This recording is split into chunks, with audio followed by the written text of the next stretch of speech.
নমস্কার, আমি doctor Sucharita Sengupta, consultant nutritionist and certified diabetes educator. Welcome to health insight channel. আজকে যে বিষয়টি নিয়ে আমি কথা বলবো সেটি হচ্ছে ফিমেল এগ কোয়ালিটিটাকে কি করে বাড়ানো যেতে পারে, অর্থাৎ ফার্টিলিটি লেভেল মেয়েদের ক্ষেত্রে কি করে আমরা ইমপ্রুভ করতে পারি। এখানে একটা পার্টিকুলার হরমোনের কথা আমি বলবো, অ্যান্টি মুলারিয়ান হরমোন। এটা ব্লাড টেস্টও করা যায়, সেটা ডিটেক্ট করে আপনার ফার্টিলিটি লেভেলটা। তো যদি আপনার কোনো অসুবিধা হয় ফার্টিলিটি লেভেল নিয়ে, তো ওটা একটা সামান্য ব্লাড টেস্ট ওটা করে নেওয়া যেতে পারে। ওই লেভেলটা যদি কম থাকে অ্যাকর্ডিংলি অ্যাক্ট করা যেতে পারে। তো ফার্স্ট স্টেপ হচ্ছে একটু এএমএইচ টেস্টটা যদি করে নেন।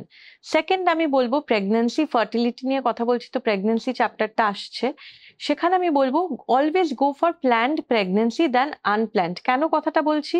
কারণ আজকে যে বিষয় নিয়ে কথা বলা, কারুর যদি ফার্টিলিটি লেভেল একটু কমের দিকে থাকে বা আদার মেডিকেল ইস্যুস থাকে, সেগুলোকে ঠিক করে নিয়ে তারপর প্ল্যান্ড প্রেগন্যান্সিতে গেলে অনেক সুস্থভাবে বাচ্চা ডেলিভার করা যায়।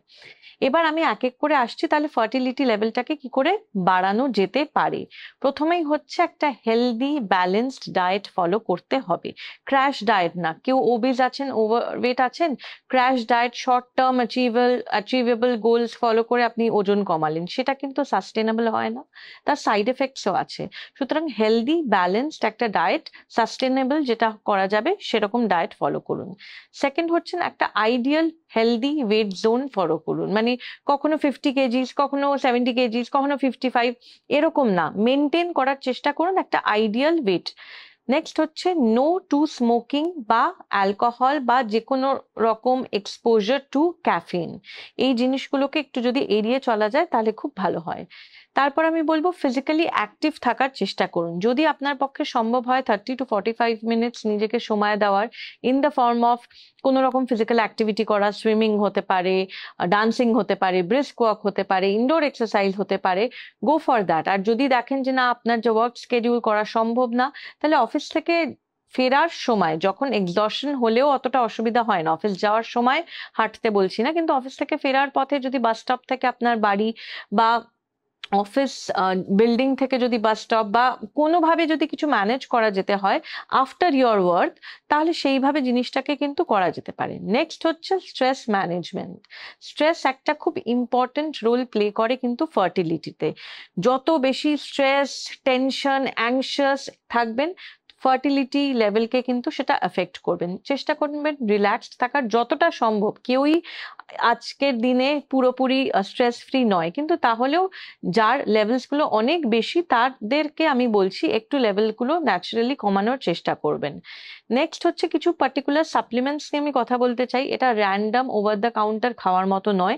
First get yourself tested for those particular vitamin mineral profile. যদি দেখেন কম আছে, তবেই সেটাকে রিপ্লেনিশ করতে হবে, কারণ এই লেভেলস গুলো যদি শরীরে কম থাকে, ফার্টিলিটি লেভেল কিন্তু একটু ড্রপ করতে পারে। প্রথমেই হচ্ছে iron profile, folate, folic acid, এইটা। নেক্সট হচ্ছে ভিটামিন, ফ্যাট সলিউবল ভিটামিন গুলো, যেগুলো ভিটামিন এ, ডি, ই, কে, এগুলো।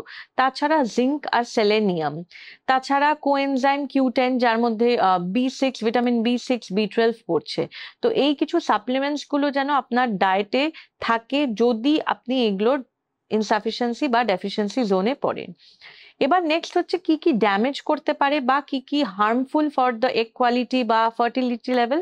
প্রথমে হচ্ছে এন্ডোমেট্রিওসিস নিয়ে যদি আমি কথা বলি, কিছু কিছু মহিলাদের এরকম থাকে এন্ডোমেট্রিওসিস, তখন সেটা ফার্টিলিটি লেভেলটাকে কিন্তু এফেক্ট করে। নেক্সট, বা ওভারিয়ান সিস্ট, কি নেচারের ওভারিয়ান সিস্ট সেটা।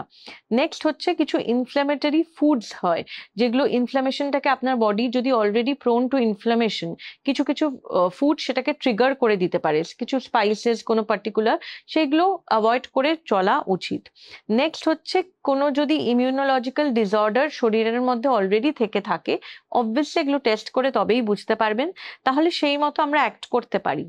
তারপর হচ্ছে ওবেসিটি। ওবেসিটিটা কিন্তু যদি পিরামিড আমি একটা ড্র করি, সবার উপরে থাকে। সুতরাং যেটা দিয়ে আমি শুরুই করলাম, যে একটা হেলদি ওয়েট জোনে কিন্তু থাকা উচিত।